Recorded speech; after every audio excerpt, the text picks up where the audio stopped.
जय हिंद मेरे बच्चों। जिज्ञासा अकेडमी की ऑनलाइन क्लासेस में मैं राजेश सर आप लोगों का स्वागत करता हूं। सबसे पहले आप सभी बच्चों को और देशवासियों को धनतेरस की हार्दिक शुभकामनाएं। तो चलिए मेरे बच्चों, हम लोग जो है आज की इस प्रैक्टिस सीरीज की ओर चलने का प्रयास करते हैं, जिसमें आज का पहला क्वेश्चन क्या है। यहाँ पर आप लोगों को ध्यान देना है कि भारतीय संविधान के किस अनुच्छेद में नियंत्रक एवं महालेखा परीक्षक के पद की व्यवस्था की गई है।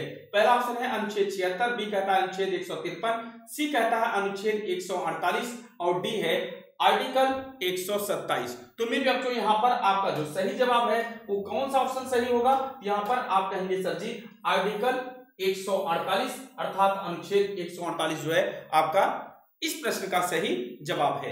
तो चलिए हम लोग चलते हैं अगले प्रश्न की ओर। क्वेश्चन नंबर 2 क्या कह रहा है। क्वेश्चन नंबर 2 यहाँ पर है, भारत के नियंत्रक एवं महालेखा परीक्षक की नियुक्ति कौन करता है। ए है वित्त मंत्री, बी है राष्ट्रपति, सी है संसद और डी है प्रधानमंत्री।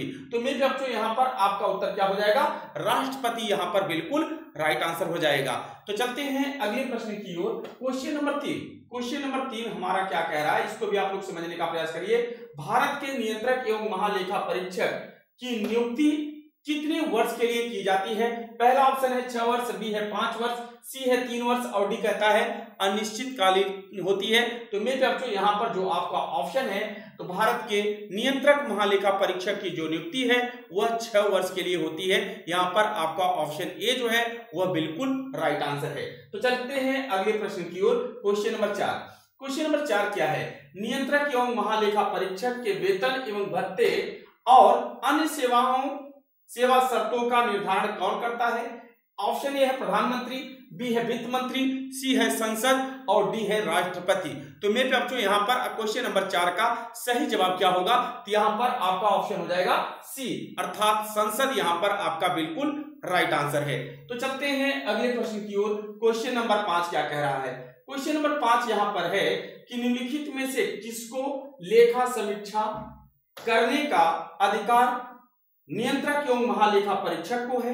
ए भारत की संचित निधि का, बी है राज्य की संचित निधि का, सी है प्रत्येक संघ शासित प्रदेश जहां विधानसभा हो उसका और डी कहता है उपयुक्त सभी। तो मेरे बच्चों यहाँ पर आपका ऑप्शन जो है डी सही हो जाएगा अर्थात उपयुक्त सभी जो है यहाँ पर आपका बिल्कुल राइट आंसर है। तो चलते हैं अगले प्रश्न की ओर। Question number 6।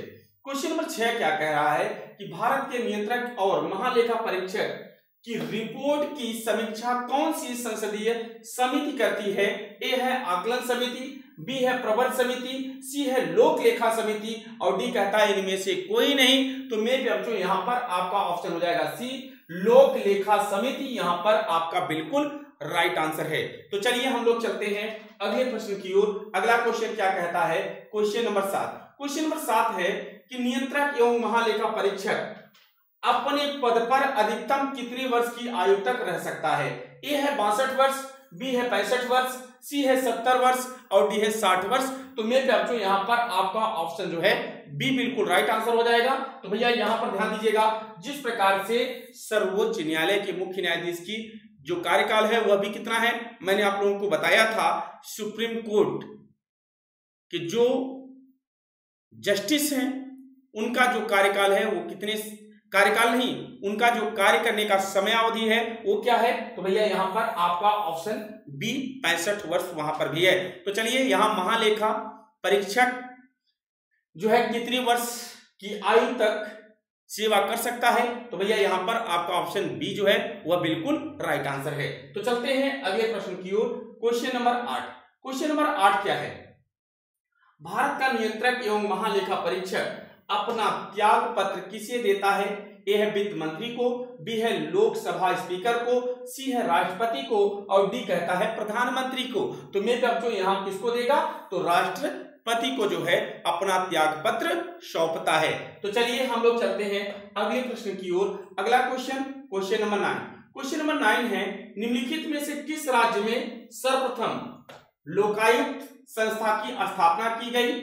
पहला ऑप्शन है महाराष्ट्र, बी है उड़ीसा, सी है बिहार और डी है राजस्थान। तो मेरे बच्चों यहाँ पर आपका ऑप्शन ए महाराष्ट्र यहाँ पर बिल्कुल सही जवाब है।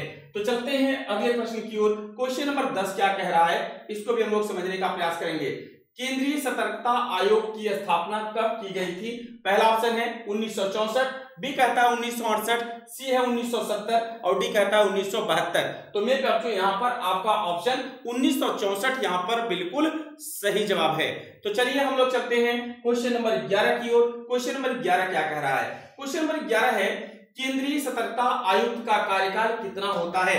पहला ऑप्शन है 3 वर्ष, बी है 4 वर्ष, सी है 5 वर्ष और डी है 6 वर्ष। तो मेरे बच्चों यहाँ पर आपका ऑप्शन बी अर्थात 4 वर्ष यहाँ पर बिल्कुल राइट आंसर है।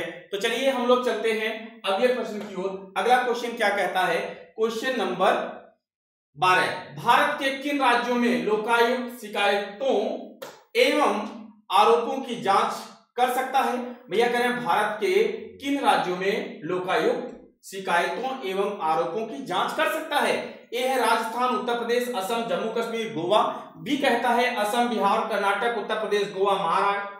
सी है हिमाचल प्रदेश, आंध्र प्रदेश, उत्तर प्रदेश, गोवा, दिल्ली और डी कहता है उत्तर प्रदेश, बिहार, असम, कर्नाटक और महाराष्ट्र। तो मेरे बच्चों यहाँ पर आपका उत्तर जो है डी सही हो जाएगा, अर्थात जो है उत्तर प्रदेश, बिहार, असम, कर्नाटक और महाराष्ट्र की जांच कर सकता है। यहां पर आपका जो है क्वेश्चन नंबर 12 का ऑप्शन डी जो है वह बिल्कुल राइट आंसर है। तो चलते हैं अगले प्रश्न की ओर। Question number 13। क्वेश्चन नंबर 13 क्या है? निम्नलिखित में से कौन संसद की लोक लेखा समिति की बैठकों में उपस्थित रहता है? ए भारत के महान्यायवादी, बी है भारत का महाधिवक्ता, सी है भारत के नियंत्रक महालेखा परीक्षक और डी है उपरोक्त में से कोई नहीं। तो मेरे बच्चों यहाँ पर आपका ऑप्शन सी भारत के नियंत्रक महालेखा परीक्षक जो है यहाँ पर बिल्कुल राइट आंसर है। तो चलते हैं हम लोग अगले प्रश्न की ओर। Question number 14। क्वेश्चन नंबर 14 क्या है? नियंत्रक एवं महालेखा परीक्षक की टीका टिप्पणी पर उचित कार्यवाही करने की अंतिम जिम्मेदारी है? पहला ऑप्शन है भारत के राष्ट्रपति की, बी है सर्वोच्च न्यायालय की, सी है संसद की और डी है राष्ट्रीय विकास परिषद की। तो मेरे बच्चों यहाँ पर आपका ऑप्शन हो जाएगा सी संसद की, यहाँ पर आपका बिल्कुल सही जवाब है। तो चलिए भैया अगले प्रश्न की ओर चलेंगे। Question number 15। क्वेश्चन नंबर 15 क्या कह रहा है? क्वेश्चन नंबर 15 है भारत का नियंत्रक एवं महालेखाकार निम्नलिखित का एक मित्र एवं मार्गदर्शक होता है? ए है प्रवर समिति का, बी है प्राक्कलन समिति का, सी है प्रधानमंत्री का और डी है लोक लेखा समिति का। तो मेरे बच्चों यहाँ पर आपका ऑप्शन डी जो है बिल्कुल राइट आंसर है। तो ये थे मेरे बच्चों आपके 15 महत्वपूर्ण प्रश्न जो आपके आज के प्रैक्टिस सीरीज से थे, जिसमें हम लोग जो है किसके विषय में अध्ययन कर रहे थे? मुख्य लेखा परीक्षक के विषय में। तो चलिए आप लोगों को पुनः राज्य जिज्ञासा एकेडमी की ओर से धनतेरस की हार्दिक शुभकामनाएं।